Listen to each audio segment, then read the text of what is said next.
4,5 мільйони гривень – таку суму спрямували депутати на ремонт вулиці Героїв Холодного Яру до перейменування Першотравневу. Шлях не ремонтували вже кількадесят років, усе через непорозуміння владців щодо вписання її в міський чи обласний кошторис. Бюджетну руку ремонту простягли міські обранці. Депутати запевняють, уже за 3 місяці дорогу капітально поремонтують. Це, наголошують, дасть можливість розвантажити міські шляхи від великоваговозів. Нагадаю, що в липні жителі Червоної Слободи виходили на мітинг, аби привернути увагу до жахливого стану дороги. Це якраз у нас межа міста Черкаси і село Червона Слобода. Багато років, навіть десятиріч, ця вулиця фактично була безгосподарською.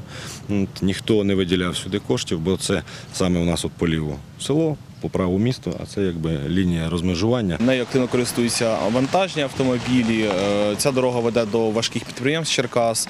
І саме тому, аби не розбивалися нові дороги в місті, які центральні, які ремонтуються, то потрібно зробити саме дану автомобільну дорогу. За моєю спиною знаходиться найбільше в Черкасах підприємство об'єднання «Азот».